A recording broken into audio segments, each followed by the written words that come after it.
Hi, I'm Adam. Welcome to my den. And this is a very special edition because it's the very first ever Fantastic Earth podcast. And I couldn't be more thrilled to be joined by a really special guest, someone who I've been a fan of for a long time, Cecil Trachenburg. He is the host and creator of the online series GoodBadFlicks, and if you don't know the series, you're missing out. If you're into movies, games, and a lot of goodness, you are missing out. So stop what you're doing, actually put this video on pause, go check out GoodBadFlicks on YouTube, make sure you subscribe, you're in for a ride.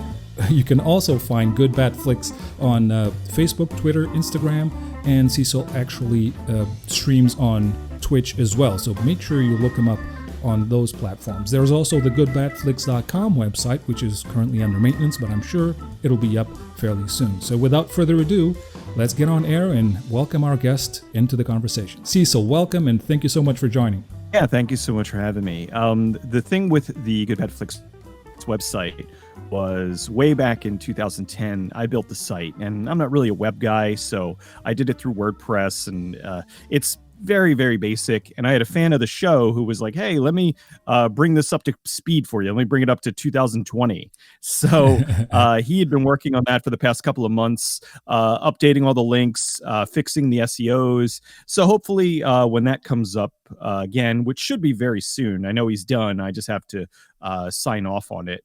And then hopefully it'll be better, and then more people will be able to find it. Anything to draw more traffic is always a good thing. Yeah. People use a lot of social media these days. They try to funnel all the traffic through social media, but I'm still in favor of having an actual website where everything is centralized, so you don't scatter. And there is the risk these days, I think, that there are so many options when it comes to social media, which is a good thing, but the dispersion is an actual threat to the brand, isn't it?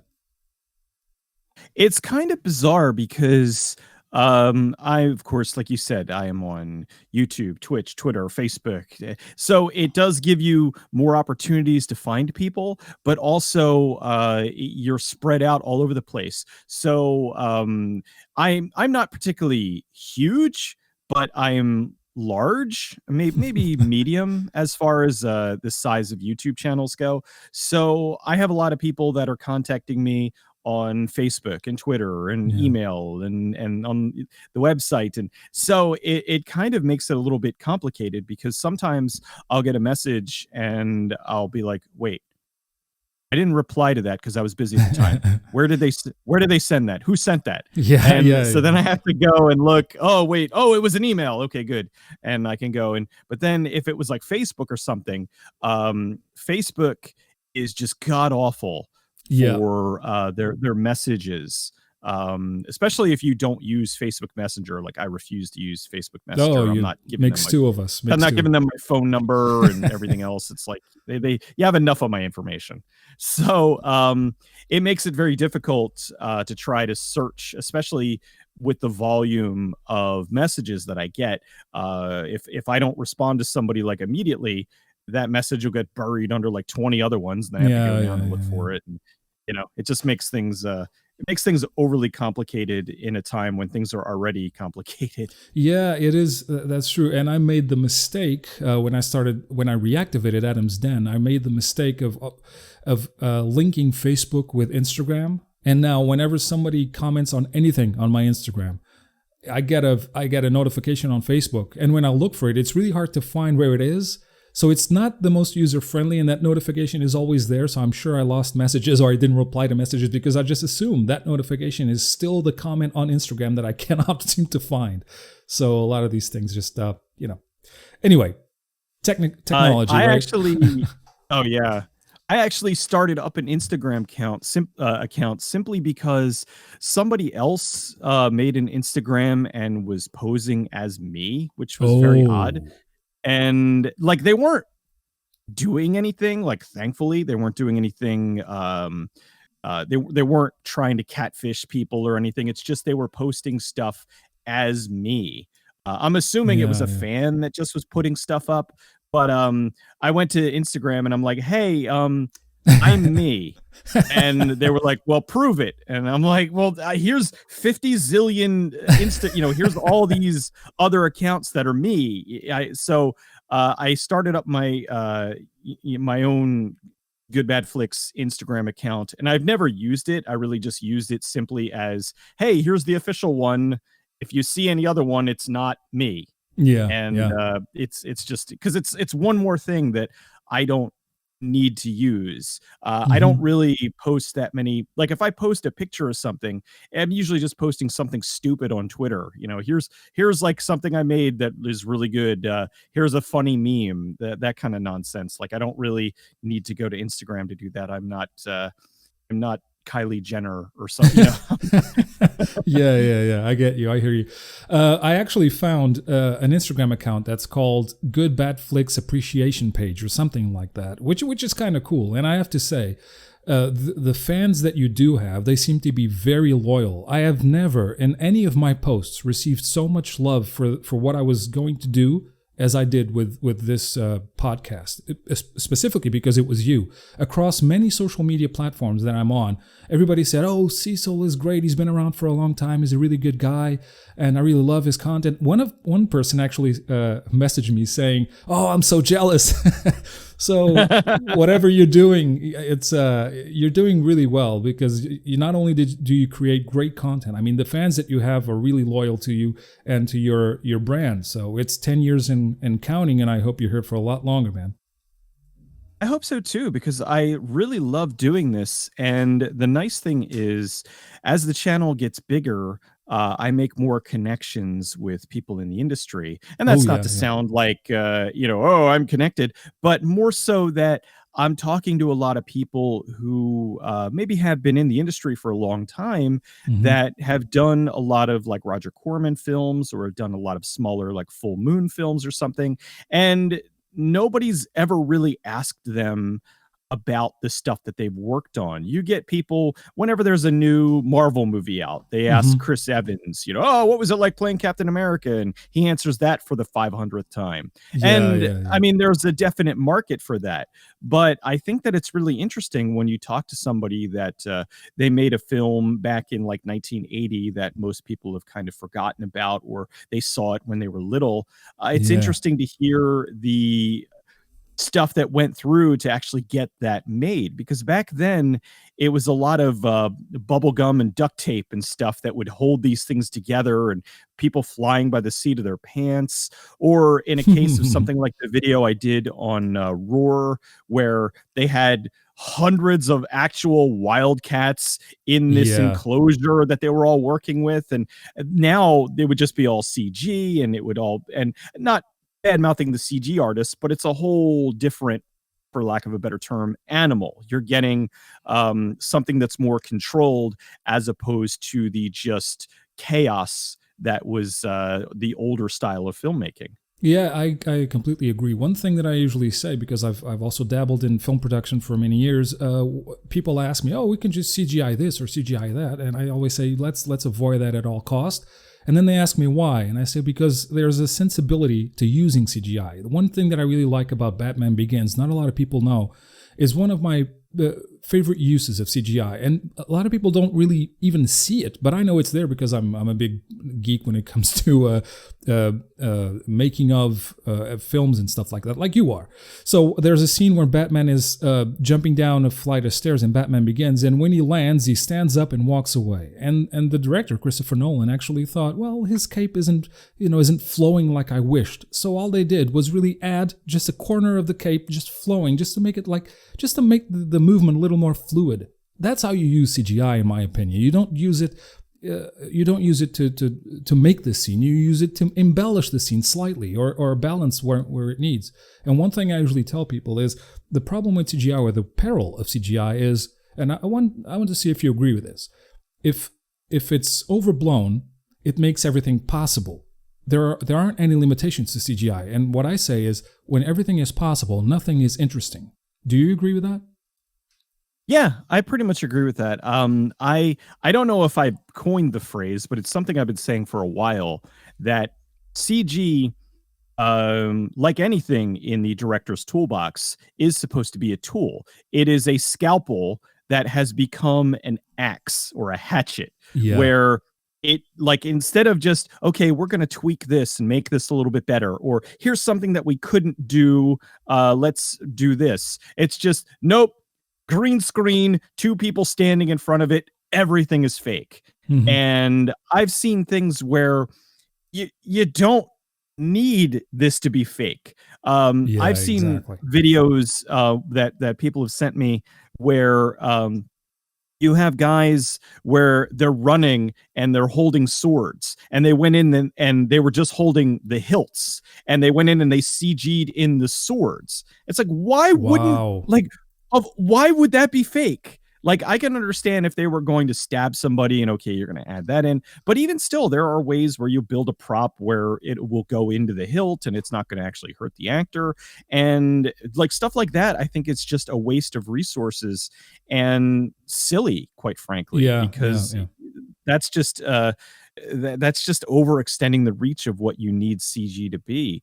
I do think that they go a little bit overboard, and a lot of times when you sit down and you watch certain films that are largely CG, I Hmm. kind of start to lose interest because it's like, oh, here's just this spectacle of nonsense.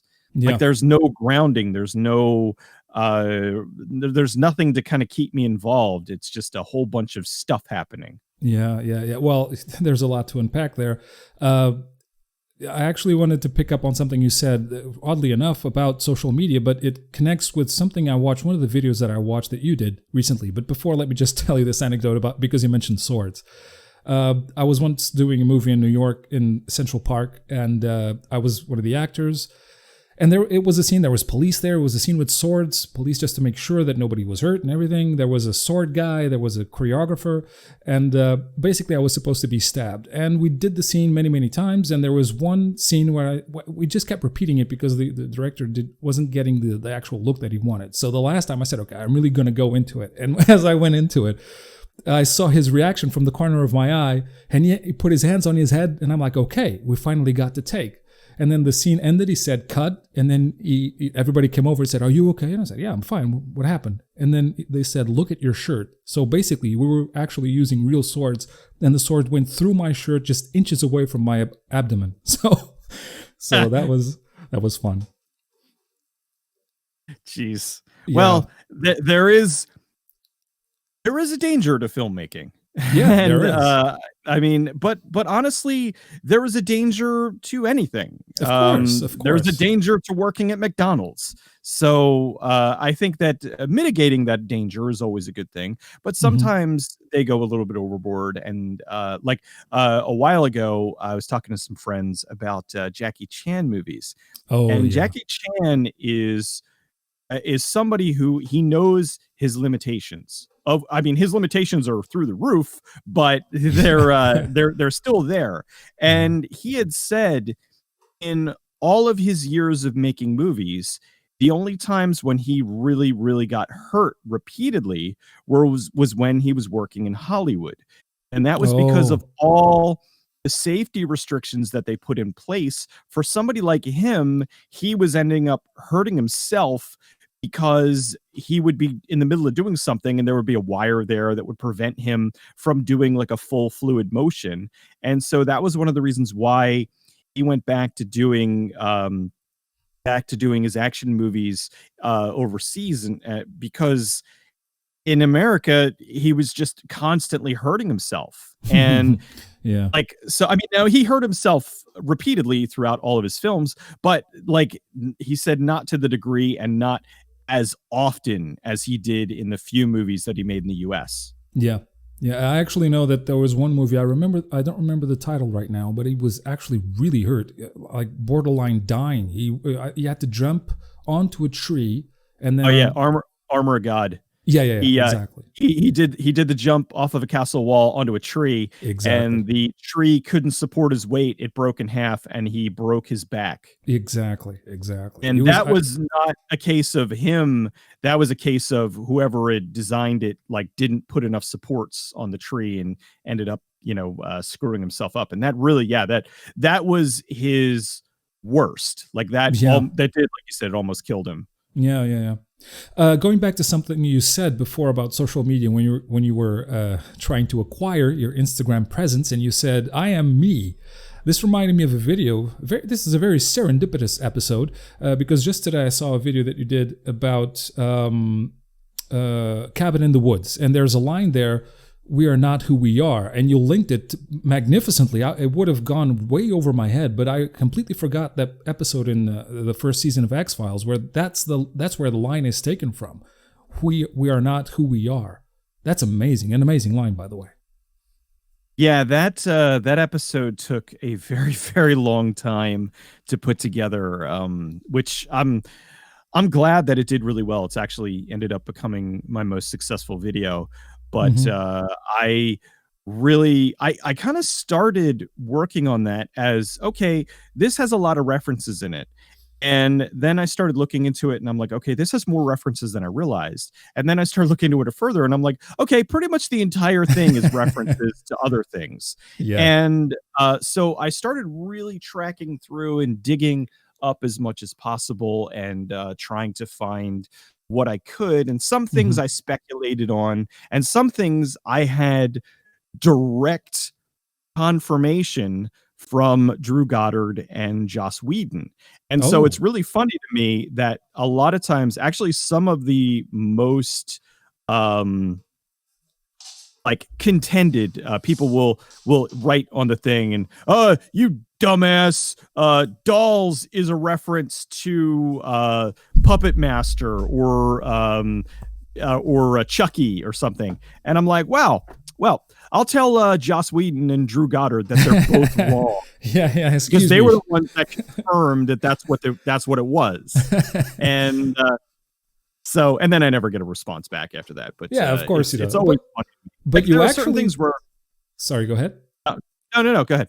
I was going to say you actually take the time to respond to these people. It's not like your work doesn't show how much effort went into it, but you actually take the time. That's more than most would do. I try to respond as much as is within reason. Like I always will read the comments, and I 9 times out of 10, unless I really can't, if somebody says, "Hey, I love this video. This is great. Thank you so much for doing it." I'll, at the very least, I'll just put a thank you, or I appreciate that, or I'll put a little smiley face or something. If somebody's being a jerk and I've got a minute, I'll put a little response on there. Well, you're wrong, or like I had somebody. Oh God, they were. It was a couple months ago. Somebody was arguing with me about a time frame, and they were telling me about how wrong I was. And they were, I don't remember exactly what it was. It was something with Tom Savini, and they were like incredibly wrong. And so I just kind of posted a link, and I'm like, here's a link to show you how wrong you are. And like little things like that. It's just a little cathartic because it's the internet. You're going to have trolls. But for the most part, my audience is a lot of people that just love movies and they love entertainment and they love what I bring to them. I either remind them of stuff that they saw years ago, or I tell them about something that they maybe never heard of, but now they want to go check it out. It's really, really all I wanted to do. I wanted to expose all these movies that I enjoy, and I wanted to find other people that also enjoy them. Yeah, and there's a lot of there's a big story behind each and every movie out there. I mean, it's one thing what you see on screen is one thing, but what goes behind the scenes, I mean, that's a whole different story and just as grandiose. Not a lot of people have that notion, so I think that's where GoodBadFlicks really shines, is showing even the bad films have a great story behind it that makes you makes them dear to you, you know, just because of how they were made. And the amount of references in Cabin in the Woods, I mean, I can only imagine how much work you had to put into that. I did a video on what was it? Oh, it's National Lampoon's Christmas Vacation, and there are some references there, nothing compared to Cabin in the Woods, but that alone gave me a lot of trouble, so I can only imagine. And there are a lot of... It's a great movie, by the way. Cabin in the Woods went way under the radar for most people, I think, but it really stands out. It really did, and it's kind of funny, the extended version of that. I know, I didn't talk about it in the video, Hmm. but, I'm pretty sure I didn't talk about it in the video. It's been a few years now, so I don't remember exactly. But the movie, when the movie was put together, it was supposed to be released in 2010, but the studio went out of business, and the movie ended up Oh, going and sitting on the shelf. And then, Chris Hemsworth got picked up for Thor, and the movie got sold to Lionsgate, who wanted to go in and, make it 3D because that, that needed to happen. And so that Jesus. ended up taking it longer, and then finally they ended up releasing it in, 2012. Hmm. And so a lot of people, will take things and they're like, "Oh, well, this is," like, I had, people where they're like, "Oh, well, the film strip is a, reference to Sinister," and I'm like, "Well, no." I'm like, "'Cause Sinister came out, I think Sinister was 2011, and it's like, okay, the movie did come out in 2000, Cabin in the Woods did come out in 2012, but it was finished in 2010, which was Hmm. a year before Sinister. So unless they were putting references in there that didn't even exist yet, so, there were a few things like that where people were Hmm. like, "Oh, well, this was a reference to Old World Blues from Fallout," and again, I'm like, "No." And I explained the timeline, and then sometimes people are like, "Oh wow, I didn't know," or other times, "Oh, you're an asshole." I'm like, "Oh, well." Like, It's the internet, man. It's the the yeah, digital wild west, right? it certainly is. Speaking of prophetic things like that movie would have been about Sinister, I wanted to ask you something for a long time. And one of the videos that you have that really stood out for me was the one about Dolomite. Now, I was working in this company that, well, I'm not there anymore, obviously, but when it came out, I had no idea who Dolomite was, and I was just listening to your video, and I was really interested. I was so interested that I told a lot of my friends about Dolomite, friends that like the era, like the kind of movie, and to my surprise, not long after I saw your video, which was when it came out, I hear that Eddie Murphy was making a Netflix video on Dolomite. Now, I wanted to ask you, what is the frame of reference here? I mean, do you think that you could have inspired someone to make the movie with your video? Oh God, no. Well, I mean, I'm not saying that that's out of the realm of possibility, but what happened was, um, I love Dolomite, like, and I love black exploitation in general. Well, exploitation in general, but I think black exploitation and sexploitation and are like some of my favorites. Yeah, But definitely.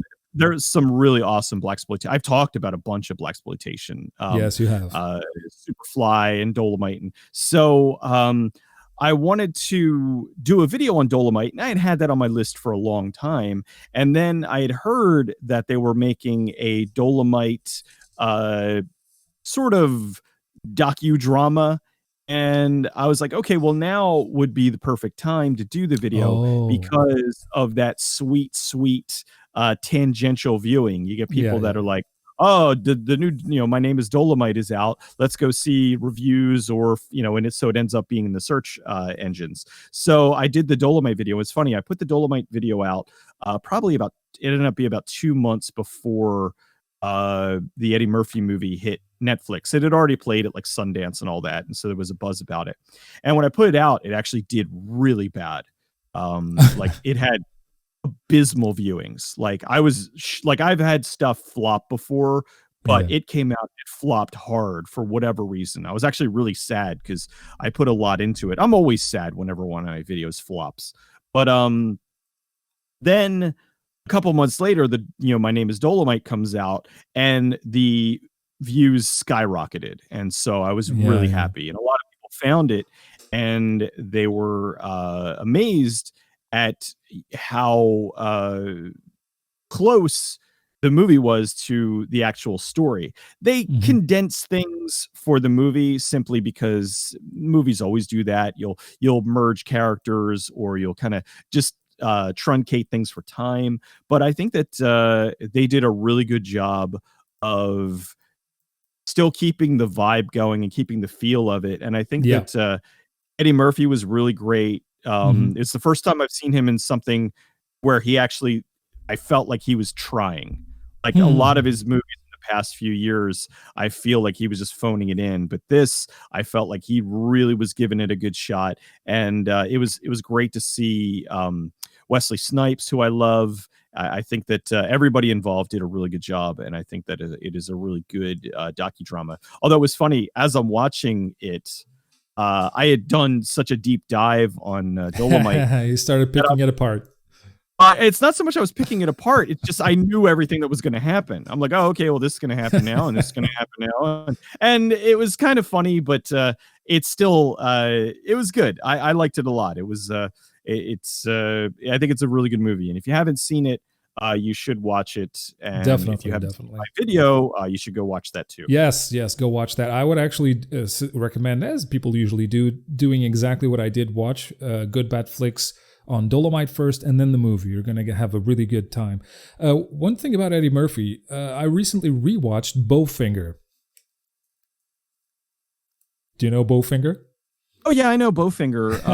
I think that that's a movie I'd like to revisit. It was funny. I only saw a little tiny, like years ago, I saw a tiny bit of it, and I was just like, it was a time when Eddie Murphy was putting out stuff like Norbit, and I was just like, ugh. I'm like, so this is going to be another terrible. And I had a friend of mine who, was in the music industry, and he was like, no, dude, you gotta. This movie's like legit good. It's kind of reminiscent of older Eddie Murphy. Yeah. And so I went and watched it, and I was like surprised at how much I enjoyed it. And it's a movie that I'd like to revisit. And but it is a movie that nobody really talks about, and it's kind of a shame because I do think that it harkens back to the old funny Eddie Murphy as opposed to the daddy daycare Eddie Murphy. Yeah. I mean, it's good to see actors getting out of their comfort zones. That's what I miss the most, and that's one of the things that I wanted to talk to you about. Is would you agree? This is my contention. Maybe you disagree, and let's find out. But do you agree that one of the things is that happens with movies today? It seems that the cast isn't that available to get out of their comfort zones. And I had one director that once told me something very very insightful, which was a good actor is willing to make a fool of himself for the public, for the audience. And I don't see that nowadays. And I think that Bowfinger was a situation, for example, where Eddie Murphy was actually willing to make a fool of himself for the sake of the movie. What do you think about that? I think that's pretty legit because I think stars now, they don't want to do anything that might tarnish their image, and the image is fleeting. Because when you think about the best actors, you think about the guys that are willing to do anything for the part. Like look at Christian Bale. He went from 90 pounds for The Machinist and bulked up to 200 pounds for Batman. And now, granted, not really the best for your health, but he's somebody who really will dive into a role, and he will do whatever is necessary. And I think that's why he is such a well-known and well-respected actor.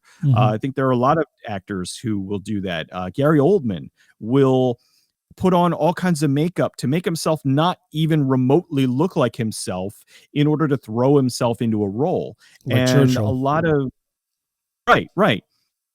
But a lot of actors now, it's more about their appearance, and it's very kind of phony.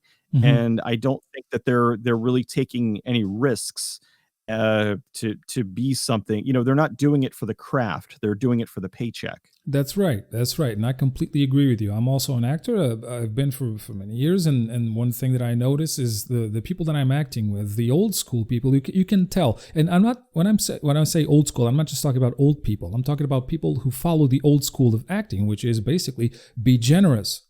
When you're on screen or on stage, you have to be generous because that's what the audience expects. And generosity, that kind of generosity means don't make love with the camera.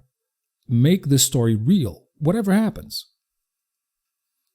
Yeah, don't just put yourself up there for the sake of it. Like, I mean, really dive into it. Now, granted, there are some movies where the person is just doing it for the paycheck, or they're doing it, Hmm. it's contractually obligated or Yeah, something. yeah. But I think that if you're lucky enough to get a certain role, I don't see why you wouldn't like invest into it, why you wouldn't try to put as much into it. I think that sometimes though they do go a little bit overboard, like Jared Leto did with the Joker, Oh, where yeah. like that, it's like, all right, there's method acting and there's being a dick. And you were being a dick, Yeah, yeah. simply under the gun. Like, because I don't know if this is really disgusting. I don't know if you heard The things he did he backstage. no, the stuff like he, as the Joker, he mailed used Yeah, yeah, yeah. condoms to all of his coworkers, to Hmm. all, to all the people that were on the Suicide Squad. And he's like, "Oh, I'm the Joker." It's like the Joker never did that. Yep. Like I could almost see if he was to send them like a prosthetic ear or something, like, oh, he Hmm. cut off somebody's ear and mailed it something, like that would be something that the Joker would do. But the Yep. Joker wouldn't do like that's just him being an idiot. And Yeah, yeah. so I think that's kind of when you go overboard, when you get method to the point of you're doing really stupid things. I don't. I I think don't that's think that's even method. far. I don't even think that's method. I think that's just basking in the celebrity status. Because if you're method acting, look at Daniel Day-Lewis. That's method. The guy takes a year to Oh get yeah. into character, right? And when he's in character, he doesn't leave because it took him a lot to get into character. That's basically it. He wants to make it real all the time.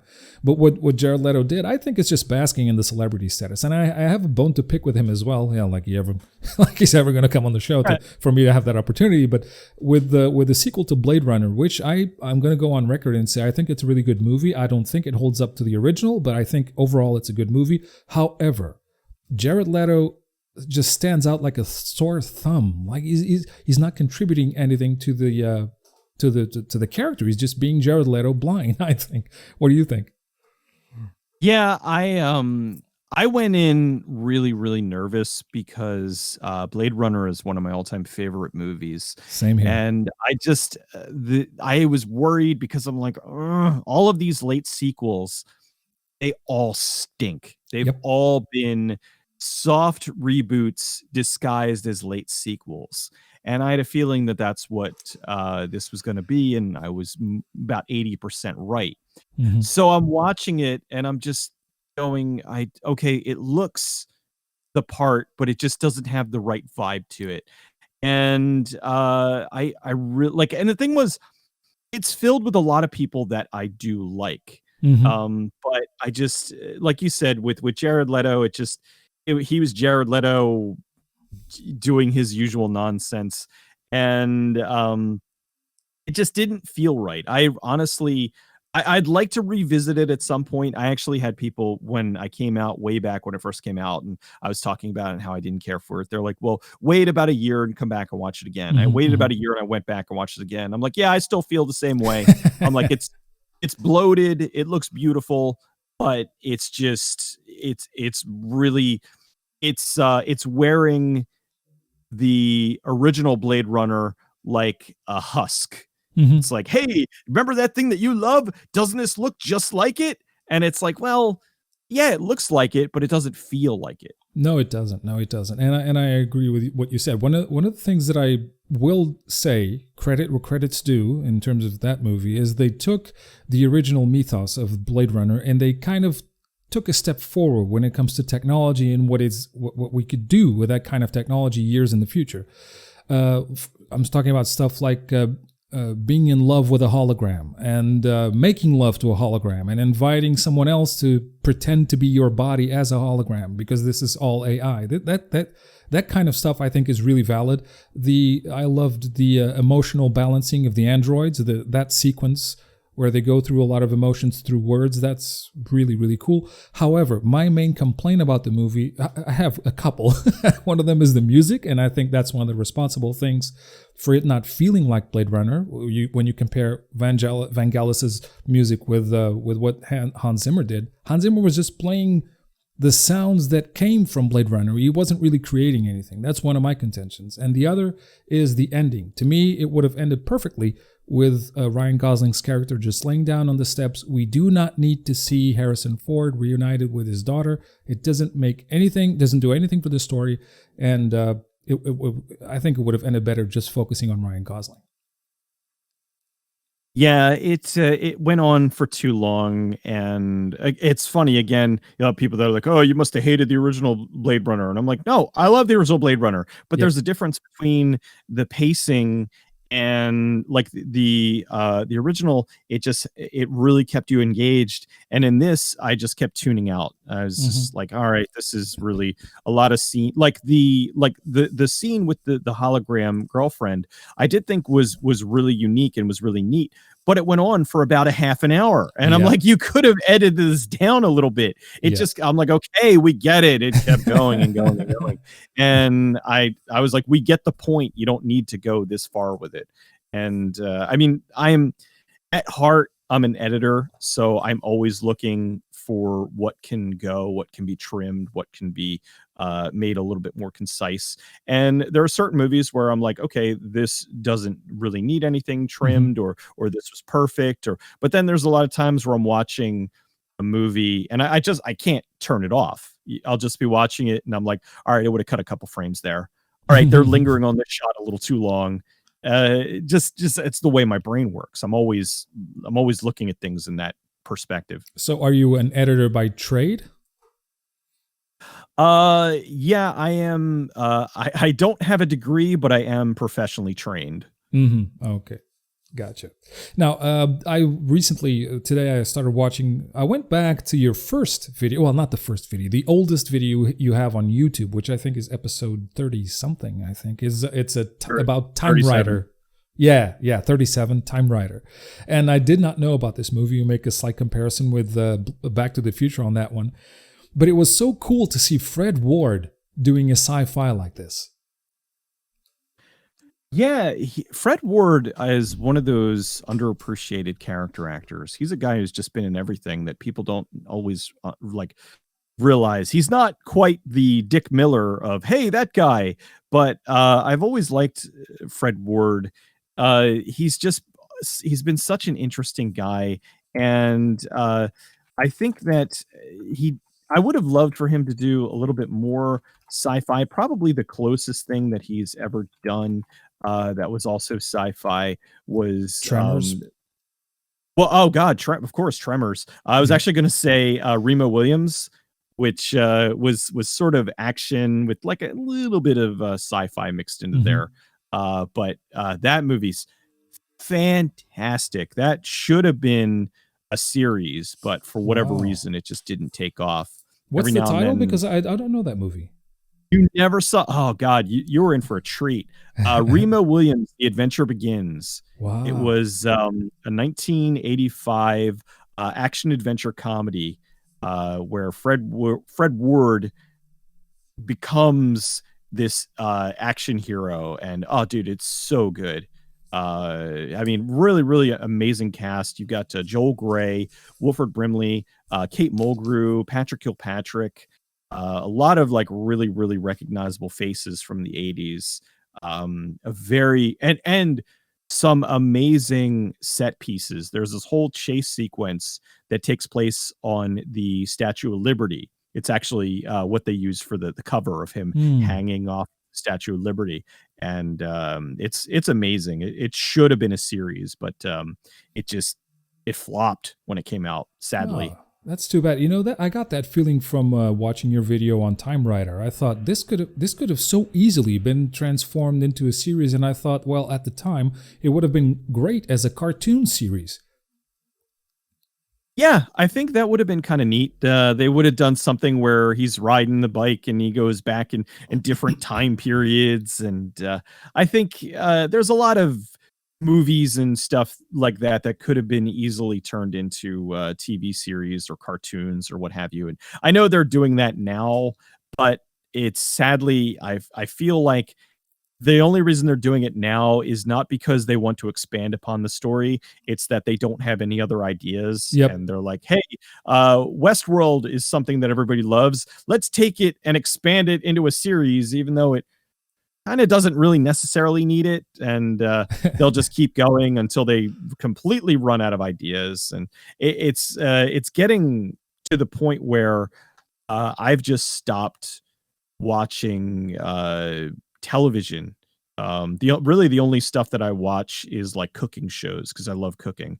But whenever and I'm talking like legit cooking shows and not like the cooking competition stuff. Oh, like yeah, that yeah, I can't yeah. stand because that's Yeah. all just yelling and nonsense, and you might as well just watch any other reality show. Mhm. But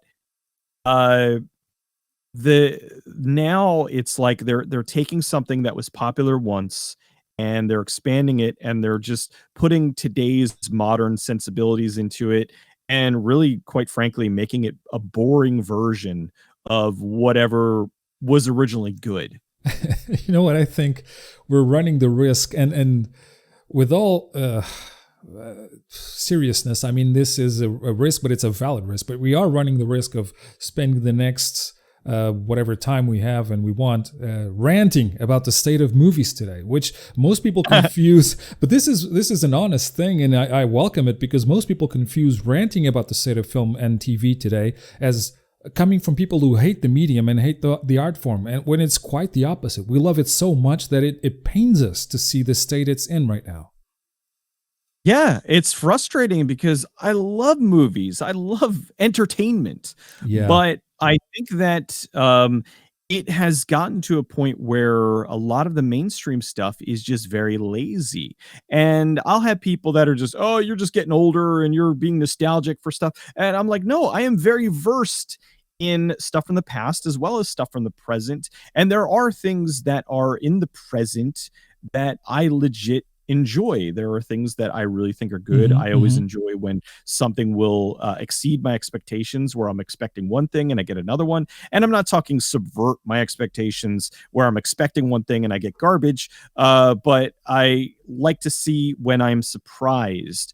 And I think that it happens every so often, and I get very happy when that happens. Yeah. But right now, I was talking with some friends the other day about how, because of COVID, Mhm. I think we are in for a lot of really, really bad entertainment, because the movie industry in 2020 lost billions of dollars.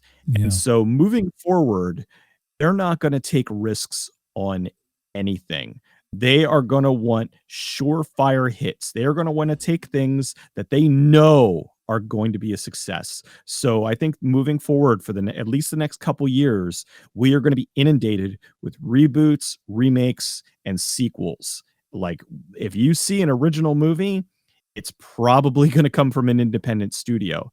And Mhm. that's why I think that independence, we might get a resurgence like we did in the 90s when we had movies like Pulp Fiction come onto the scene and Yes. just blow everybody away. So I think that what's going to happen is, now, because everything is going to be recycled, that you're going to have these smaller films that are hopefully going to come and rise to the occasion and just knock everybody's socks off, and maybe force the studios into thinking a little bit more originally. Although more than likely what will happen is there'll be some kind of independent film that will just dominate, and then all the big studios will just do their version of that independent film on a $200 million budget. And probably ruin it. But I have an idea that I want to throw your way. Let me just let's just do that. Let's hang on to this thought, and we'll come right back, because we're right at the top of the hour. We'll be right back.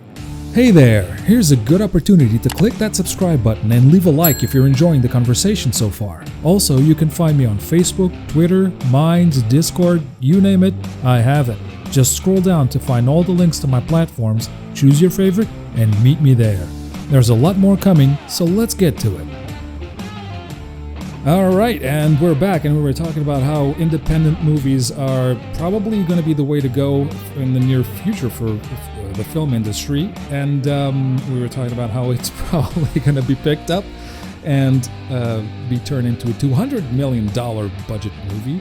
But here's the thing: we were talking about how COVID also influenced the current state of the film industry. Here's what I've learned from my experience in film production, and also what you've showcased so well in your videos, is that obstacles spark creativity. So when you have low budget, you need to be a low budget to do a big movie or whatever. If you have big ideas with a low budget, you have to be really creative to make them work. And I think that's one of the things that happened in the movies that you mostly focus on, which is older movies from the 70s and 80s, is that with the low budget, they really have to come up with creative solutions. And that's what made them shine through. Not a lot of people know that E.T., the extraterrestrial, for example, I mean, we're talking about Spielberg, but the creativity is still there, was made with Play-Doh and chicken wire. So maybe we can look forward to a near future where, even though the budgets will be very small because of the current state of the economy, maybe they will be forced to be really creative. What do you think? I'd like to think that, but I know I've been dissecting Hollywood movies for too long to know that the people in charge are usually the least creative. Now, I'm not talking the directors and some of the producers, but I'm talking a lot of the executive producers and a lot of the people that really are the money men. They're the ones who will come in and say, "Well, wouldn't it be better if?" And they'll want some ridiculous thing thrown in, or they'll say, "Hey, this should be great, but could you?" And they'll want some change that doesn't make sense. So I think that I would love it if it would force them to be more creative. But just knowing the way that the industry goes, it's going to, like, they're going to have to be drug kicking and screaming in order to be creative. And then after, like, the movie comes out, like, let's say I want to do, like, here's a good example. Sling Blade. Billy Bob Thornton smartly put a clause in his contract that the Weinsteins could not mess with it. And they wanted to. And they fought him tooth and nail to try to change all kinds of things within that movie. And it was like, nope, this is the way the movie is. This is the way the movie is going to be, and stuck with it. And what happens? Movie ends up winning a gajillion Oscars. It's like just this amazing film. And then the Weinsteins sit back and, oh yeah, it's exactly what we wanted. And they collect money off of it. And so I think that that's really what happens a lot, where you have, the bean counters and the people in charge will fight the movie makers over it tooth and nail. And then if the movie flops because of the changes that they made, then it's all the director's fault. But if the movie succeeds because the director refused to make the changes, well, then it was brilliant because they let him do it his way. Yeah. And I actually, that's a good segue to something I heard you say in one of your videos just today, which is there are a lot of good ideas out there, but they often get overlooked. So that's why the studios resort to these same old tropes. And I've also done a lot of screenwriting, and one thing I focus on a lot when I'm watching a movie is the script, and I see the same beats over and over again, and I miss the risk takers, just like you. People who would say, I have a lot of money, I want to be in the film industry, get me someone who wants to do something interesting, and then just throw a lot of money at it and leave the director alone. And that's how you get these gems, right? Yeah, I think it's always amazing when I get a story of a director has an idea, or he has a writing partner or something, and they come up with a really original, unique idea. They present it to the studio gives them a big budget. They make the movie. They don't meddle with it. The movie comes out and it's brilliant. Like, that is a rarity. Yeah. It happens so infrequently. It's usually, hey, we got a great idea. Oh, that's a really good idea, but wouldn't it be better if? And then here come the changes. And I understand that sometimes there is some changes that make sense. That would be a great idea. For example, going way back to Star Wars. Han Solo was originally supposed to be a alien called an Aqualish, which is a giant Wow. bipedal fish. I had no idea. Now, yeah, so Han Solo was originally an Aqualish. Now, the studio, I forget because I'm a little rusty on it, but someone involved was like, okay, look, we conceded that you're going to have a gigantic dog as a co-pilot, Chewbacca. You can't have a dog and a fish as like your, right. So it's like you need to have at least a couple of humans in here. So they fought him over it and they made the right choice and ended up being Han Solo. Was Harrison Ford, and beloved character that's been enduring for decades. And so I think that that's a case of where I don't think it would have impacted the movie to the point of where Star Wars would have been a failure, but I think that we wouldn't have the beloved character of Han Solo if he was an alien. Right. So that's a choice. That's a case of where you had producers that kind of understood what was going on, and they made decisions that actually made the production better. Yeah, it took me a few years to get that into my thick head when I started directing, which was a movie is a product of collaboration. Everybody's ideas are welcome, and the more you hear them and actually entertain them as possible ideas and possible solutions, and if you put them into your movie with everybody thinking towards the same goal, it's going to be enriched. It's not going to go against your original idea. It's going to enrich it. But that's a fine balance there.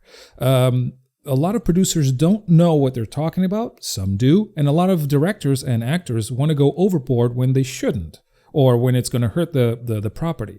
I think it's a really delicate balance to find the right thing. I remember this quote from Alan Moore, and he said something, I'm paraphrasing, but I think it was something like this. The artist knows what the audience needs. The audience does not know what the audience needs. If the audience knew, the audience would be artists. That is true. But the thing is, and this is going back to producers time and time again, there have been many producers that will downplay the intelligence of the audience. Yep.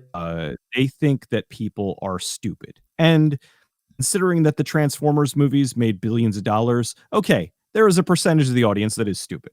But I think that they are vastly underestimating the intelligence of the audience. I think that they too many times will make changes into something where the audience will be like, oh, why are you doing that? I can't tell you how many times I've been watching a movie and it'll be a relatively smart movie, and then they'll do something incredibly stupid. And I'm like, why did they do that? Now, when I'm watching a movie and somebody does something dumb, and then like I have had people where they sit there and they're, oh, well, like, for example, I did a video on the movie Frozen, and not the Disney Frozen, the one with the people up in the ski lift. And they're, okay. Well, here's what I would have done. And the thing is, you're sitting in the comfort of your house, in front of your computer where it's warm and you have time to think. Here are these people, they're out there in the middle of the night, they're cold, they're hungry, they're not thinking clearly. So of course they're not going to make the best decisions. And that goes along with certain movies where you have somebody who is maybe running from a killer and they make a mistake. They do something dumb. Well, you're terrified, so you might do something dumb. Like, that's different from, okay, well, this person just decides to do something stupid for no reason whatsoever. And usually whenever that happens, it's because somebody was like, hey, well, this needs to happen, we need to put this in, and it just sticks out like a sore thumb, and it's stupid and it's irritating. Well, then there are the other exaggerations on the other end, which is, to quote from CinemaSins, like the Prometheus school of running away from things. Which is basically straightforward. Something's falling on you. You do not stray from your straight path to death, basically. So there's also that. Funny you should mention snow. I watched your video, which I hadn't watched before, to my amazement, on one of my all-time favorite movies, which is a recent movie, and that's a rarity, 30 Days of Night. Man, what a movie. What a movie. Boy, did I piss off the artist. Really? Yeah, like the thing is, whenever I'm doing one of these videos, I will try to get in hold of people that worked in the production. I will try to talk to certain people, and sometimes I get a hold of them, sometimes I don't, and I can't very well contact everyone. Of And course. so, and sometimes I can't get a hold of anybody. So I just kind of do as best I can with archival stuff. I'll read old magazines. I'll watch old interviews. I'll put together the story that way. Well, in the case of 30 Days of Night, the information that I had, it was all about the director and the writer and everybody that kind of worked on it and put it together. And the artist who did the original book wrote me a really nasty email about how Whoa. dare I not mention him in this video. He was instrumental in getting the movie made. He put money out of his own pocket into it. And I'm like, dude, I didn't leave you out on purpose. I'm like, I was just going off of the information that I had.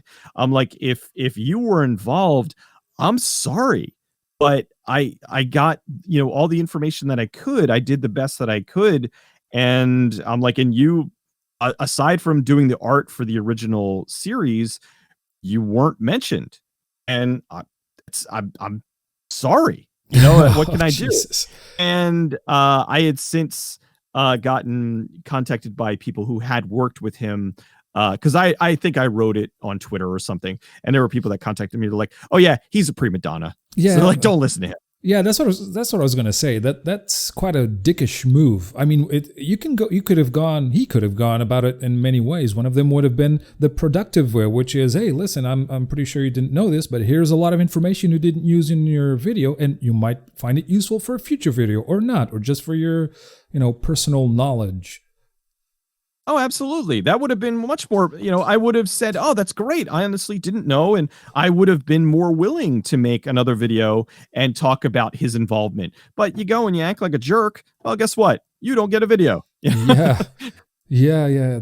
Oh man, such a dickish move, and I was gonna say something that's not really true. I was gonna say it kind of hurts my appreciation for the movie, but nah, it doesn't. The movie is fantastic on its own, and when I saw it, I couldn't even believe it because vampires are vampires and werewolves. I have a fascination for both of these mythological creatures, and they're very rarely done well on screen, in my opinion. One of my favorite all-time movies. I understand that this is a contentious issue, but I have reasons for this, is The Interview with a Vampire, I think is one of the best renditions of vampires in film.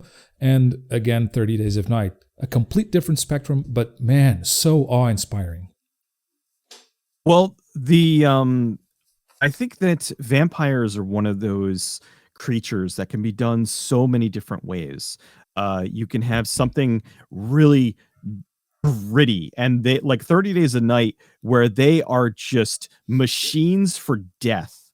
They are vicious and brutal, and they are monsters. Mm-hmm. And then you have something like Interview with the Vampire, where they're aristocrats, and they are they're still monsters, but they have like a hierarchy, and it's all very artistic, and it's very, they're very like old school with the powdered wigs kind of thing. Like there's so many, and then you have something like Daybreakers again, where they are just vicious monsters. And there's so many different ways that you can come at the vampire mythos. Even Twilight, which I don't particularly care for, but it was just a different angle on vampires and werewolves. Now, sadly, we kind of wussied vampires and werewolves there for a while, but that happens every now and then. You'll get the romantic-y version of something, and everybody tries to copy that version because it ends up being insanely successful. So I don't particularly fault that. But I don't think that I have a lot of people that are like, "Oh, Twilight ruined vampires," and I'm like, "Oh, I didn't know that all the Hammer films ceased to exist." Yeah. Yeah, well, I was also a fan when the first, even though it's not my cup of tea, I thought it was a really good take. When Underworld came out, I thought it was a good take on vampires and werewolves, even though this, the CGI didn't really stand the test of time, but I think it was a cool take on it as well. And I speaking think of, the Underworld sorry, go series ahead. is. No, I was just gonna say the Underworld series. I think is really slick. Hmm. I love the notion that they did. They have vampire, um, basically cleaners who Hmm. go and it's really cool. Yeah, yeah, that's what I And thought. Kate Beckinsale is just awesome. I think it's a really fun series, Hmm. Hmm. and I have enjoyed them very much. I actually would like to. That's one I want to do a video on, but if memory serves, it's Universal, Hmm. and they are Yeah, well, the copyright strikes, right? difficult. They're difficult to work with. Yeah, yeah. So it's like I put out a video and then I end up fighting them for months, and it's like, you know what? I'm just gonna do stuff from the studios that I'm already whitelisted with. Like, why am I gonna do this and then have to fight you over it? And especially because I'll put up a video, not to get into the how the sausage is made, so to speak, but I'll put a video up that I spent 2 months working on, and they'll claim it, and then and then I'll counter it, and then what happens is they have a month to respond. Now during that Yeah. month, money goes into a side account, and then at the end of that month, they can either drop it and I get all the money that was made that month, or they'll say no, our claim is valid, and they get all the money for that month. And Mm. then I have to counter it again, and then again it goes off for another month, and then after that month they usually drop it. Well, the problem is that first month is usually where you get most of your views, and Mhm. so they'll wait that month and then say, no, we still own the claim on this, and get all the money. Mm. And then they'll drop it after the second month. And then it's like, oh, great. Well, now I get peanuts. You got the 100, 200,000 views or however much. And then Yeah, now I yeah, get yeah. like 10,000 views. And I mean, and that's not me being greedy. That's me. This is my job. Yeah, no, it's just So, you don't have to have a special reason to want what's yours, right? yeah, and you get a lot of people that'll be like, "Oh, well, stop doing stuff that," and I'm like, "Well, no, I'm like I'm doing stuff for their benefit." Like, I mean, I'm not some, "Oh, well, I'm only doing this to help them out." But I mean, when I'm talking about these movies, a lot of times I'm talking about movies that either A, no one's talking about, or B, are movies that kind of have a bad rap. And I'm Mhm. talking about the positive side of them and why they're good and why you should check them out. I'm essentially giving them free advertising. And I'm not saying that I should just be allowed to do whatever I want, but I would like, there are certain studios that are like, we understand what you're doing. We love what you're doing. Please keep doing what you're doing. And you Yeah. have carte blanche to talk about our movies. I get people that are like, please, dear God, talk about my movie. And then Mhm. you have these studios that they'll have a movie that comes along, it flops, and here I come, I want to like talk about the positive side of it, and then they'll copyright claim it. It's like, well, Mhm. why am I going to work with you again if you're Yeah. just going to be like this? So, Yeah, the YouTube claiming policy, the copyright claiming policy, it's just obnoxious. Listen, I told you about the playthrough, the video game playthrough before off air. I did a playthrough of the entire Batman Arkham Knight, which is a really long game, but an awesome game, man. The storyline, Rocksteady is. I'm such a fan of what they did with the Arkham series. Maybe not Origins, even though it's a good one. But anyway, that's beside the point. What I mean is the amount of copyright strikes that I got on my playthrough, which provides commentary on the myth of the Batman, all the backstory behind the choices that they made artistically for the video game. I mean, it's a playthrough, and I have to. One of the things that I had to include in my counter was this does not only not substitute the original material, it entices people to acquire the original material. So I think it would be in their interest to just let creators do what they want. But it's so easy to issue a copyright strike, isn't it? I think that's the problem. Yeah, well, it's like easy money as far as they're Hmm. concerned. Especially this past year, like you have studios that are looking for alternate ways to make money because they're losing money hand over fist when they can just go out and claim whatever they want on YouTube and just get Right.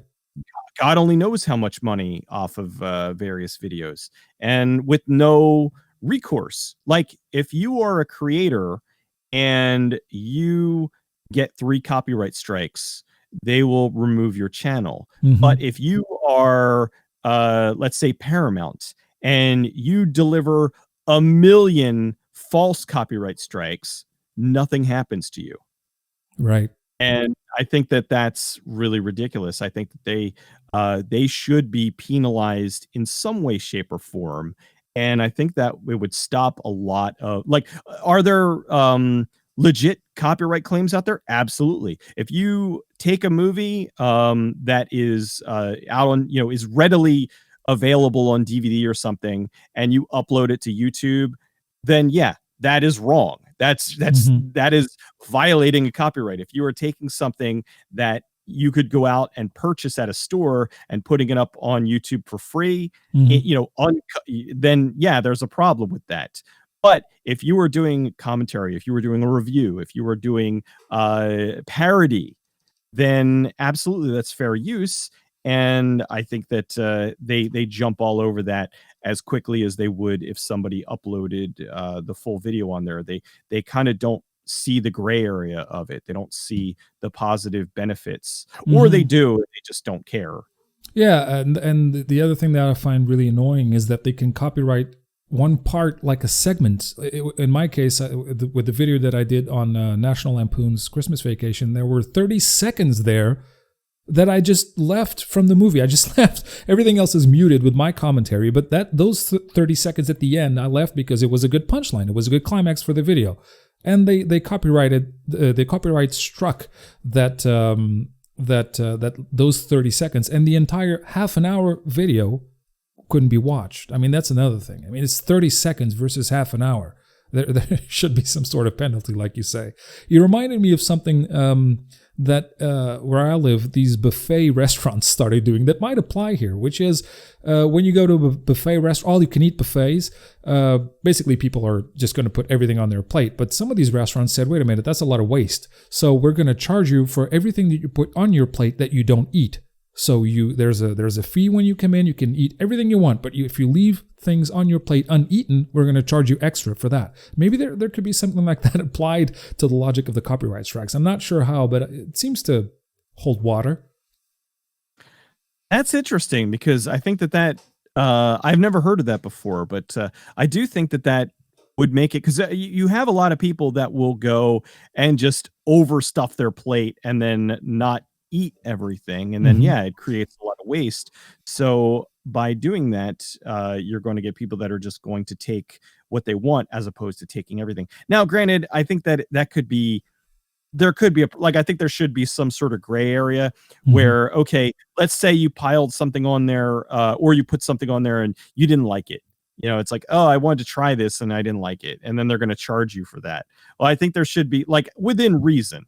If you had an entire plate filled with steak and then you only ate one of them and then they'd be like, "Well, I think that's different than Hmm. all right, well, I put this thing on here and I just didn't particularly care for it, so I didn't eat it." Yeah, of But course. That's where I think humanity comes in, and there's a gray area there. But there's no humanity on on an algorithm, right? Oh yeah, yeah. There's no humanity on the algorithm. It's A or B, 0 or 1. It violates it or it doesn't violate it, and then you counter it, and you get another robot. It's like it's supposed to go Yeah. to a person to get looked at. I mean, that's how you get claims where a studio will claim their own movie trailer Hmm. or it's just stupid.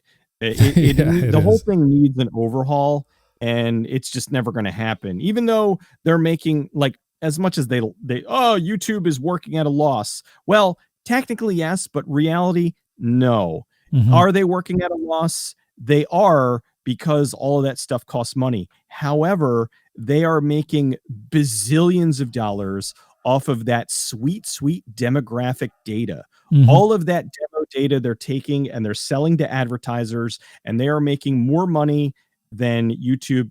Like YouTube, they're taking it at a loss because they make their money through all their demographic data. Mhm. So while yes, they are, yes, it is true that YouTube is losing money. It's real. The Google is not. So I think that that's really where a big a big misconception comes in, where, Mhm. well, they're allowed to do whatever they want because and it's like, well, if like, then they should have never started the partner program to begin with, because the partner program was to entice people to start making content and uploading it and making money off of it. Mhm. And for you to be able to put that up there, and like they've said, we want you to do this as a job. And then you have people that are like, well, it's not really a job. Well, my taxes say differently. Yeah, yeah, and I've well, on all of my browsers, and I use different browsers for different reasons. Some are good with some things, others are good with others. Excuse me, but what I do with all of them is I block every ad possible. I have a lot of extensions and plugins, and I don't want to see ads. When I open a website, I just want to see what's on there, and the same goes for YouTube. So I'm not sure about this thing that I just realized a month ago. I think it started a month ago actually, which was YouTube was going to put ads on videos even if you're not in the partnership program. How is that going? Oh yeah.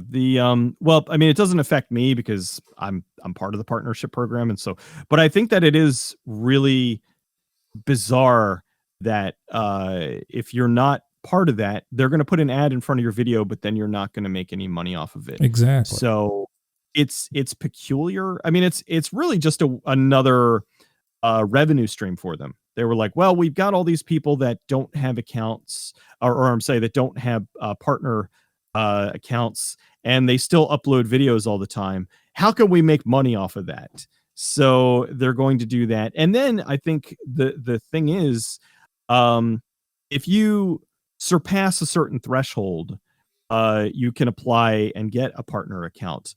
Well, Mm-hmm. now I could see them dragging their heels on it, because, okay, let's say you surpass that threshold and you apply to get a partner account. Well, what's their incentive to allow you to get a partner account? Because they could just sit on your stuff and continue to make 100%, as opposed to giving you a partner account and then letting you take a percentage of that. Right. So Right. I think that it's going to really just make them a little more slow on the roll. Eventually, oh yeah, okay, we'll let months and months later, after they've collected however much money off of you. I think that it's kind of bogus. I mean, they are in a business to make money. I understand that. But I think that they also do have a certain responsibility to not screw over the people that are making content for them. Yeah. This is a good opportunity to say that the Den is on Brighteon, BitChute. I'm on Dailymotion. I'm everywhere because of all of these problems. I think it's good to diversify to a certain extent. But this is not why we came here. We came here to talk about movies. And I want to go back into it because I have a bone to pick with you, sir. You today caused me a lot of grief. And I'm going to tell you why. Yeah, right after this. We're at the top of the hour. Let me just stop this for a moment. We'll be right back. Hey there, here's a good opportunity to click that subscribe button and leave a like if you're enjoying the conversation so far. Also, you can find me on Facebook, Twitter, Minds, Discord, you name it, I have it. Just scroll down to find all the links to my platforms, choose your favorite, and meet me there. There's a lot more coming, so let's get to it. Alright, so we're back, and I have a bone to pick with you. I want to say thank you and you bastard at the same time, because I watched your video on The Fly 2 today, and you dusted off some old, sorrows that I had. I had completely forgotten about them, and you pointed them out in the video. The Fly 2, by the way, for those who don't know, is the sequel to the original, well, not the original, but the Fly remake by David Cronenberg with Jeff Goldblum and Gina Davis, and this one stars Eric Stoltz, and I had completely forgotten about the dog that was still alive in the tunnels. Ah, yes. I had completely forgot. When I saw that on your video, all those old emotions, because the last time I saw this movie, I think I was like 10 or 11 years old, or maybe a little more. I don't know. I watched it on repeat with my brother. And this moment in the movie is so it's soul crushing. It's excruciatingly well done, I would say. It is one of the saddest moments in movie history, as far as I'm concerned. Um, I said something in the video that made a lot of people angry, and I'm paraphrasing, but I said something along the lines of, um, when I'm watching a movie and I see a kid die, it doesn't really impact me all Oh, that I much. see. Yeah. But when I see a dog die, or an animal in general, dog, cat, whatever, it just punches me right in the soul. And I think that the reason for that I did that video a long time ago, Mm-hmm. back when I was still working another full-time job. And so had I had been able to expand what I meant, what I was trying to say was simply that whenever I'm watching a movie and you see a little kid die, the kid's an actor. He understands that he's playing a part. But when you see like an animal die, it's like the animal doesn't necessarily know what's going on, and it's just, I don't know. It's a different level of sad, Mm-hmm. and it just, now I'm talking like when it's when it's not dying for real. Like, I've seen a lot of foreign films where they'll kill the animal for real, and that devastates Jesus. me. Like, I just, like, in a lot of older Italian films, there was Yeah. just no regulations, so they would just, all right, yeah, we're just gonna kill a chicken for no reason. Oh man. And Yeah. I'm just like, oh, and it hurts, because it's like, I don't think that anything should die for a film, be it a animal or a human, obviously. Or But be harmed. as far as a bug or something, bugs can go F themselves. You can murder them all you want.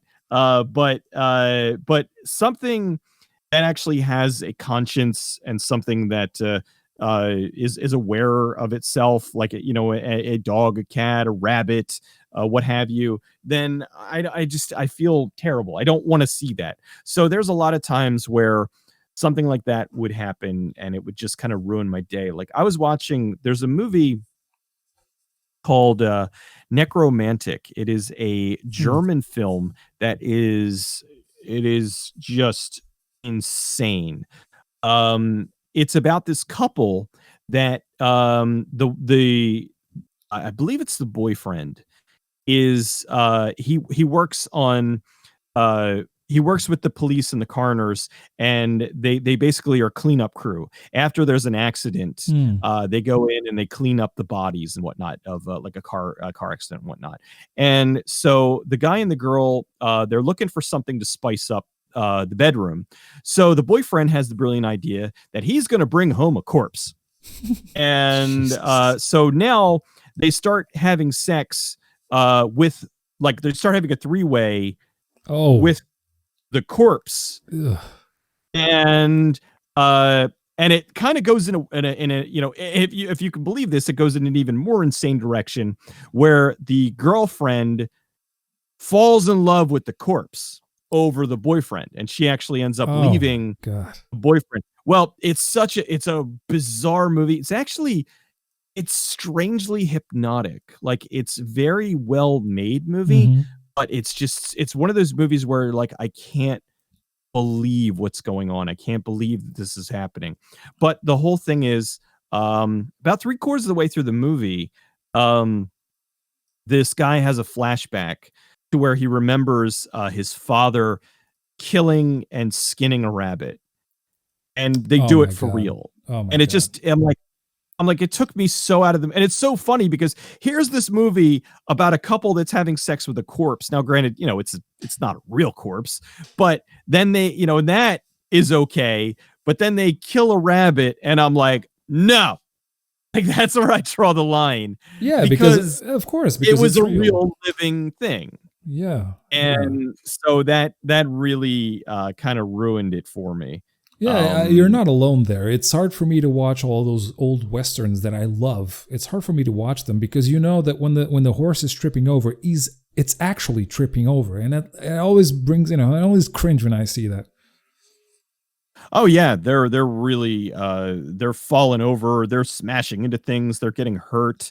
And that is one thing that I will give newer Hollywood the respect for, is that they do kind of go out of their way to, when an animal looks like it's being hurt, but it's really not. You know, when a horse is falling, Yeah, it's yeah. like it knows how to fall without actually hurting the animal Hmm. or the person.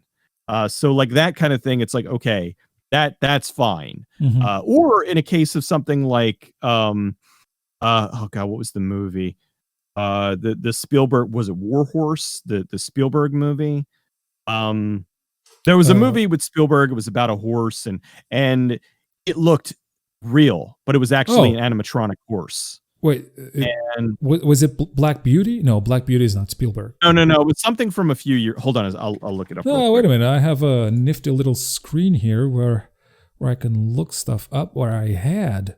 Oh, it's gone. I don't have my screen. Okay, I'll look it up real quick. Okay, so I'm going through here. No, not 2018. It was like 2000. War Horse. oh, War Horse. Warhorse. Okay. Where the horse, it was largely, I mean, there were a lot of scenes where it was actually the horse, but it was amazing. There was a shot where it was showing how incredible this animatronic horse looked, and there was a dude and he's petting, it showed like the head and the like front of the horse, and this dude, they were doing like a side angle, and he's Hmm. petting the horse and it's bucking and and he's feeding it hay, and and they pan the camera back and you see the puppeteers controlling it, and I'm like, wow. I'm like, that That's amazing. was phenomenal. I'm like, that is what I'm talking about. And that's a Hmm. movie where I'm like, okay, that's some incredible, like, that's why I always veer towards practical, because Oh yeah, it definitely. it just, I was never blown away by CGI like that. Every now and then something will happen where I'm like, oh wow, I didn't know that was CG. But something like that, where you see, you're like, your suspension of disbelief is not broken, and then they just move the camera over a foot and you're like, holy crap. You're like, Yeah, yeah. you're just blown out the water. You can't believe that wasn't real. Hmm. Um, I always say the same thing. I say that if you use practical effects, you have to be creative, and that's we were talking before about how obstacles can make you be creative, and it can actually enrich your movie. And Jaws, speaking of Spielberg, is a great example of that. There's a reason why the villain of the movie only appears like halfway through. It's because they couldn't get the animatronic right, but it worked. It became I think the fact that it was a first blockbuster, I think that's kind of a myth, but it became a blockbuster then, and because of all these tropes, and one of them was based on logistical problems. It's really cool to use practical effects instead of a CGI, but we've been over that. Hey, Yeah, speaking of which, it's sorry. funny though. I think if Jaws, if Bruce, the shark, if he had actually worked the way that he was supposed to, I honestly don't think that Jaws would have been as impactful as it was. I think Exactly. the beauty of it was that we didn't end up seeing it, and I think that that's something that a lot of modern movies should take into account. Is Hmm. it's don't show the monster 30 seconds into the movie. Have some restraint, for crying out loud. Yeah, yeah, yeah. And that's one of the reasons why I still, and a lot of people will disagree with me, but I still am a very, very big fan of the first Blair Witch Project. Oh yeah, Blair Witch is brilliant.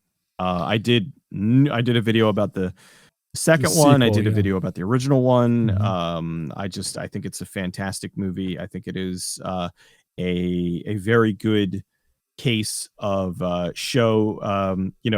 Like, don't overplay your hand. Like, just show enough, because largely you weren't seeing a lot of things. Like, that was what one of my biggest gripes with the 2016 soft reboot, Hmm. was that it's like, okay, the first movie relied on all, the stuff in the dark, the stuff that you couldn't see, sound design, stuff scare. This, it's like, let's just show you everything, including the witch.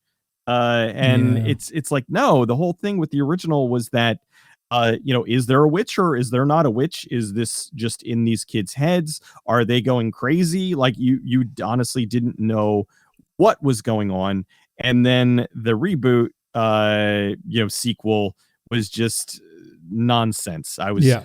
Yeah. infuriated with how bad the 2016 one was, because I like the guys that were involved. The guys that were involved were the guys that, if I'm not mistaken, they did You're Next, and they did, was it Adam Wingard and the other guy. They did You're Next, which was fantastic. They did The Guest, which was fantastic. And I'm like, oh, their Blair Witch is going to be great, and it was garbage. And I was so irritated. And I don't hold that against them to the point of where, oh, these guys suck now. It was like, okay, they made a bad movie. Yeah. Yeah. Yeah. Yeah.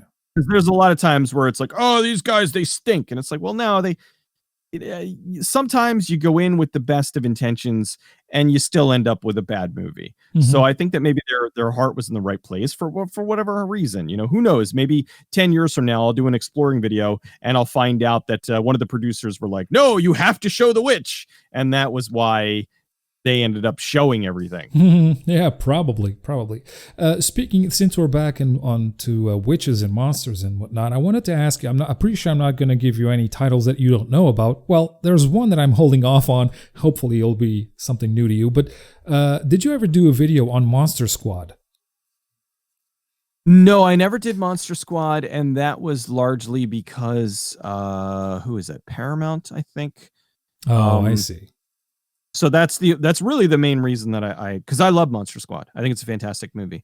But also, there was a documentary that came out maybe a couple years ago called Wolfman's Got Nards. And, I have a feeling that I haven't had a chance to watch it yet, but most likely they probably cover the same ground that I would. So, like, every now and then there'll be like, I had people like, oh, why don't you do an exploring video on Troll 2? And I'm like, believe me, I adore Troll 2, but the documentary that came out, Best Worst Movie, that covers all of the ground in greater detail than I would. So anything that I would be talking about, it really would just be a rehash of all of that stuff on there. So same thing with Monster Squad. I have a feeling that whatever would come out of that would basically just be me rehashing what they've already said. So I just choose not to. I'll mention it from time to time, but I really don't think that it's necessary for me to do a full video on it. Yeah, it is one of the 80s gems, I think, and I think it sparked a lot of ghost hunting groups within in teens in schools and stuff. It did me, and I rewatched the movie a couple of years ago, and I was surprised to see that Tom Noonan plays the Frankenstein. I thought it was amazing. I completely forgotten about it. Tom Noonan, who is one of the greatest action movie villains in Last Action Hero. Yeah, Tom Noonan is one of those chameleons where he plays a lot of stuff where people don't even know that it's him. Right. I actually, going back to Monster Squad, I was lucky to talk to Fred Decker a couple years back for a couple hours. And Fred Decker, really interesting guy, talked about how badly he got screwed because of RoboCop 3. And his movies in general really just this goes to something that also goes in with the Kyoto brothers with Killer Clowns. Kyoto brothers and Fred Decker, Kyoto brothers want to make Killer Clowns 2. Fred Decker wants to make Monster Squad 2. Studios are like, well, we'll give you we'll buy the rights from you for X amounts of millions of dollars so we can remake it. But if you want the budget to be able to make your own movie, we'll give you like $5. So it's like they want to buy the rights off of them for millions of dollars so that they can do a remake, but they won't give them the proper amount of budget to be able to make a proper sequel. And that's really kind of sad because both of those movies, I think would benefit so greatly by having the original people do a sequel now, as opposed to just doing a lazy remake. Because like the beauty of both of those films was the monsters were all practical and they looked fantastic. And if they were going to redo it now, it would be all CG. And not to keep shitting on CG, but I think this is a case of where we all know that's exactly the direction it would go. Yeah. And you mentioned something before about remakes. Yeah, I think all of your fans know that you are, know your opinion on remakes, which is pretty much my opinion as well. Is if you don't know how to do a remake, don't do a remake. But these studios, they're all in it for the money. They want to cash in on the nostalgia points. That's why I hated the remakes and sequels. By the way, I'm including sequels and reboots and all of this. I hated the last Indiana Jones because of that, and they can ruin an entire franchise if you don't know what you're doing. And I wanted to run this by you. Here's my idea of doing a good remake. Yes, keep it close to the original feel of the movie, but do your own thing. Don't just rehash the same beats of the movie, right? My rule of thumb has always been, and it stood well over the course of the years, it's relatively the same thing. I've said, take the concept from the original, but go in a different direction. Exactly. That's the best remakes are often that. The Dawn of the Dead remake, it is zombies in a mall, but it's a completely different story. If you can watch the original and the remake back to back and get two separate experiences, you did the remake right.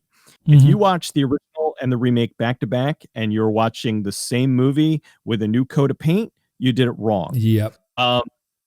The remake of Total Recall. Oh, Jesus Christ. They were like, well, we want to do it closer to the book.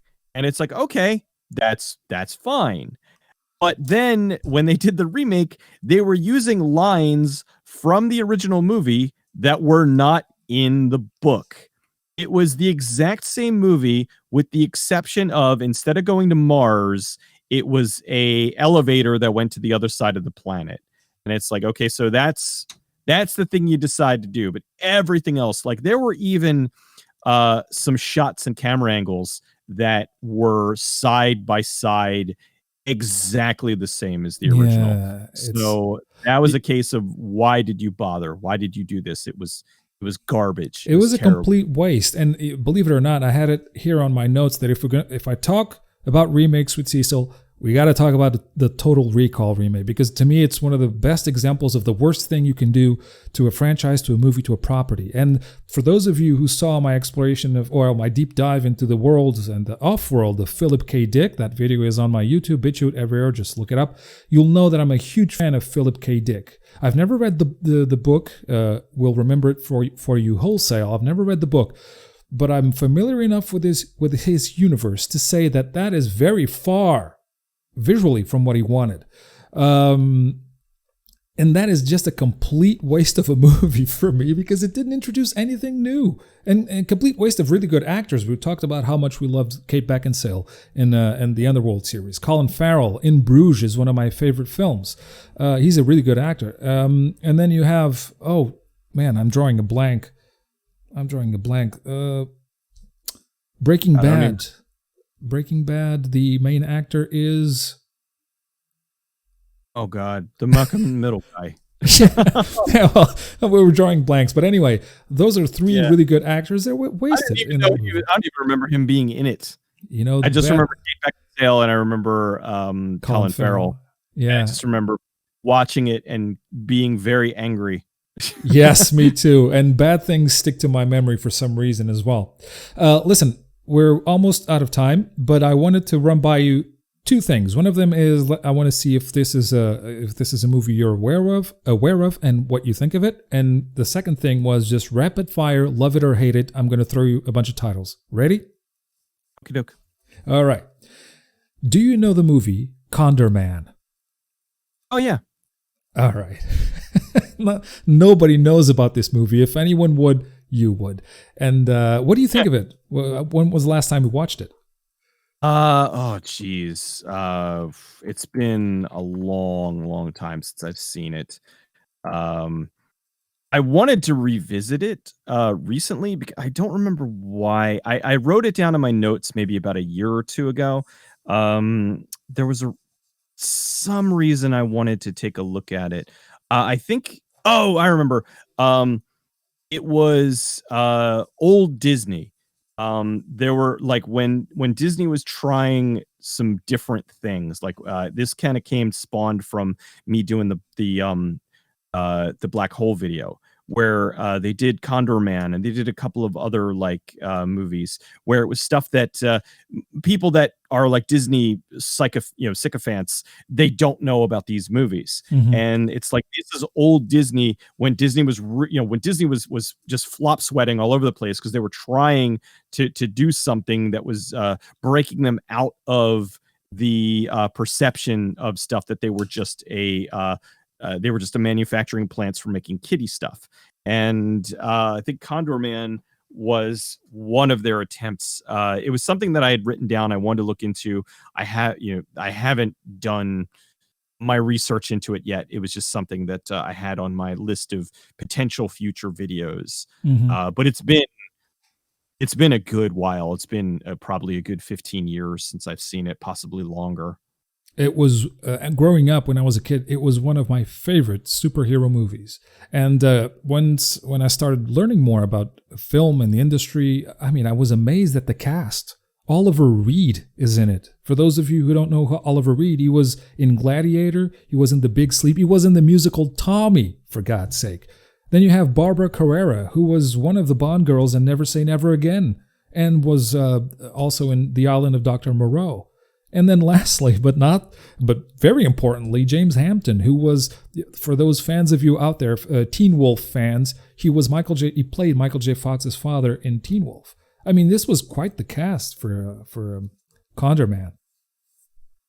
Yeah, Oliver Reed is an actor who it cracks me up when I see him pop up in something because he is a amazingly talented actor, just Shakespearean trained Yeah. professional guy, and you see him pop up in something like Dr. Heckle and Mr. Hype. Oh yeah, yeah. I know. Or The Brood, or it's just funny where it's all right. Why is he in this? And it works. So I feel bad because I know he was doing a lot of films later in his career that he really didn't want to do, but it was you gotta take the roles that are presented to you at a certain point. But yeah. Wasn't Gladiator kind of his comeback from that? Gladiator was unfortunately it was one of his last films. Mm-hmm. Because he died before Gladiator even was released. Yeah, yeah. And they actually CGI'd or no, they didn't CGI. They shot his death in the movie from behind because it was a different actor, I think. I believe so, yeah. All right. Well, let me just rapid fire some titles. Love it or hate it. I know that we both are huge fans of John Carpenter's They Live, which to me is one of the all-time classics of sci-fi. It's such a brilliant movie. And also, I know that we're both huge fans of American Psycho. Is this true? Absolutely. All right, so let me throw these your way because I'm not sure if you love it or if you love these or hate it or hate them, but I'll jump in too. So, love it or hate it. Reanimator. Oh, I love it. Yeah, love it.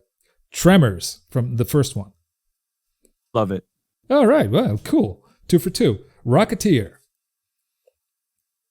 Like it. I want to revisit it. That's another one I haven't seen in a very long time, but I remember enjoying it.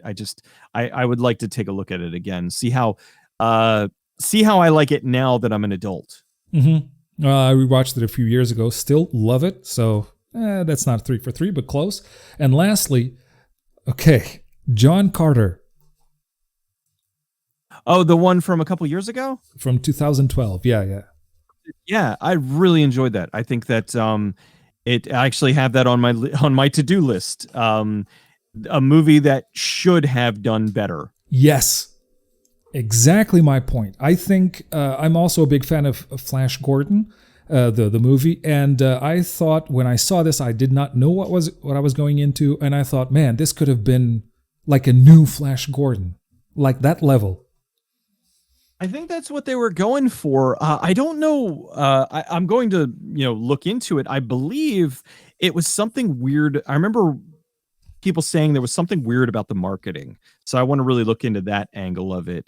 Maybe I'll do a video on it this year. Finally, I've had it on my list for ages, but I think that it is a movie that, yes, they did go like they had the CGI dog and all that stuff, but it worked with the campiness of the film.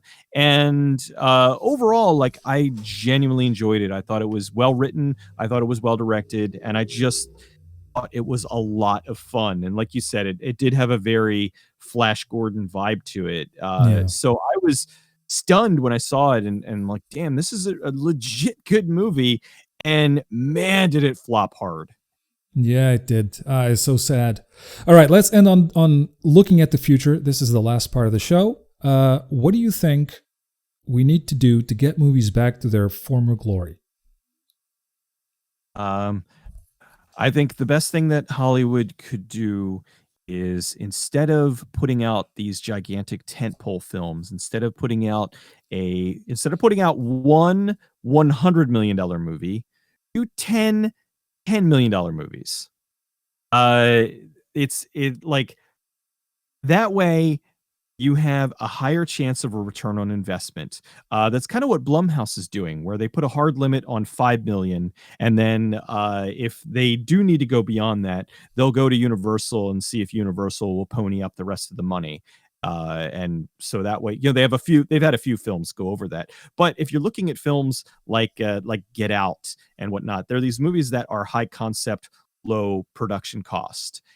And they end up making hundreds of millions of dollars because they are really good, unique, and cool ideas. And I think that the studios need to start doing that. Now, I'm not saying they shouldn't ban high budget movies altogether, but I think that they're too often are putting all their eggs in one basket, and we're getting these really gigantic, expensive films that studios are gambling the entire thing on. It's like, oh God, we need this to be a hit or else we're going to go out of business. Right. And I think that they would do better if they would make a lot of smaller films, or at the very least, split the difference. You have $100 million, make one $50 million movie and then 5 $10 million movies or something. Take a chance on a script that has been sitting and collecting dust and that they bought the rights to 20 years ago. I think that there's too many times where they'll buy the rights to something and then just sit on it. And there are some amazing films that are just waiting to be made that hopefully one day they will be made. So, but you need to have studios that are willing to take that risk. Completely agree with you there. And for those of you listening, I'll leave you with a quote. Let's end this with a quote that I think sums up a lot of what we talked about. And this quote comes from Ed TV, a 1999 movie with Matthew McConaughey. It followed Truman Show, these are two films where someone is filmed 24/7, 2 different takes on the same subject, both worth your while. And in this movie, one of the characters says the following when he's being interviewed. I feel that Ed is the apotheosis of a prevailing American syndrome. It used to be that someone became famous because they were special. Now people are considered special just for being famous. Fame itself is now a moral good in this country. It's its own virtue. We'll end on that note. I wanted to thank again our gracious guest, Cecil Trachenburg, the host and creator of GoodBadFlicks. Go check him out. He's on Twitter, Facebook, Instagram. He's all over the place. Also on Twitch. Look out for GoodBadFlicks.com. The site is under maintenance and it's going to be up fairly soon, so keep it in your favorites.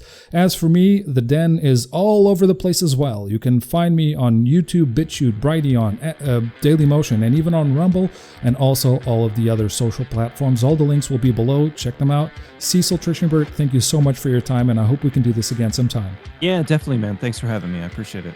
All right. Stay tuned, guys. See you then. See you later.